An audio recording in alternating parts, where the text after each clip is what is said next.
Teacher නෝනේ මේ මට තියෙනවා ප්‍රශ්නයක්. ප්‍රශ්නයක්? ඔව් ප්‍රශ්නයක් තියෙනවා මට විසඳ ගන්න. මොකද්ද අපේ නේද අපේ මලයා ඉන්නවනේ මේ. අපේ මලයා ඉන්නවනේ මලයාට අර මොකද්ද මේ හෝම්වර්ක් එකක් දීලා අපේ මලයාට කැලෑසියෙන්.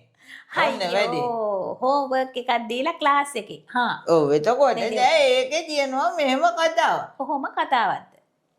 දැන් මම නිතරම මේ සිංහල පන්තියේ හරි මේ මම පන්තියට ආවේ නැතුණාට මම අද ඉඳගෙන හරි ඉන්නවනේ මේ. කොහොමත් එනවා පොඩි පන්ති වලට ඔව් එනවනේ. මට යමක්කම තේරෙනවනේ මම කියන්නේ ඉතින්. අපේ මලයා කියනවා හය කිරීම කියන්නේ පිල්ලමක් නෙවෙයිලු. ඉතින් පිල්ලමක් නෙවෙන්නේ කොහොමද? අර කොඩිය වගේ ඔහෙක් කරලා තියෙන්නේ. ඒක පිල්ලමක් නෙවෙන්න. පිල්ලමක් නෙවෙයි කියලා මල්ලි කිව්වා නම්. මල්ලි කිව්වා.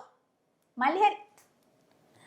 මල්ලි හරි. එතකොට කොහොමද මම දෙච්චක් ඇදගෙන යන්නේ? දැන් මං කිව්වනේ පිල්ලමක් නෙවෙයි කියන්නේ පිල්ලමක් තමයි කියලා මම සනාත කරගෙන එනවා කියලා. එහෙනම් මේකයි මේ මෙහෙමයි සෝඳ හරිද? හත් වෙලාමයි ටීචර් නුන්. දැන් හරි අහන්න මෙහෙමයි.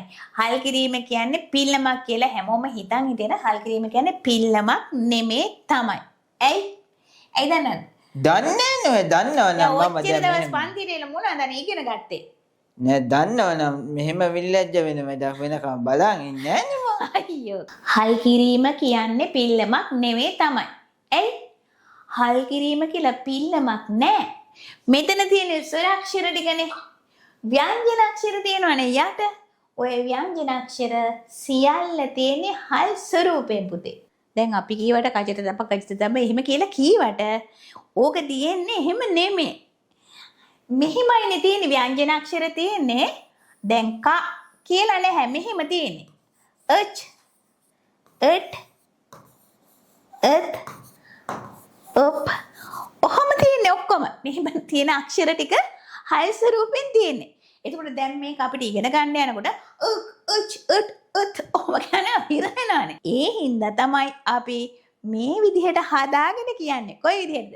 මේ සරය අපි එකතු කරන ව්‍යංජන අක්ෂරයකට අ කියන සරේ. දැන් කියලා බලන්න. අ කොහොමද?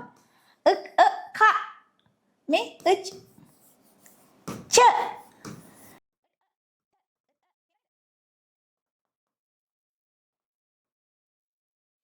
පේනවද නේද?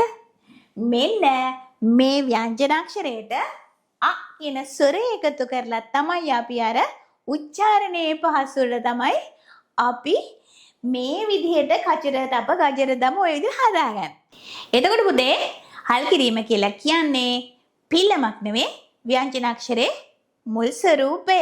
මතක සිතුවම් ක්‍රමවේදය සිංහල විෂයට හඳුන්වා දෙමින් හරියට සිංහල උගන්වන හරි අපූර්ව සිංහල මිස්ගේ පාඩම් වලට දරුවෝ විතරක් නෙවෙයි වැඩිහිටියෝ සාදරය කරනවා. ඉතින් මේ හරි අපූර්ව සිංහල මිස් මෙහෙවන යොදුන් ගණන් දුර අතික්‍රමණය කළ හරි අපූර්ව ඔන්ලයින් සිංහල පන්තිය 2026ට පිටු පෙරළෙන වගයි. 6 ශ්‍රේණියේ ඉඳන් 11 ශ්‍රේණිය දක්වා බය නැතුව ගෙදර ඉඳන් සිංහල ඉගෙන ගන්න. 074 360 අංකයට ඔබේ නම ශ්‍රේණිය WhatsApp කර tipsarya.lk වෙබ්සයිට් එකට රෙජිස්ටර් වෙන්න.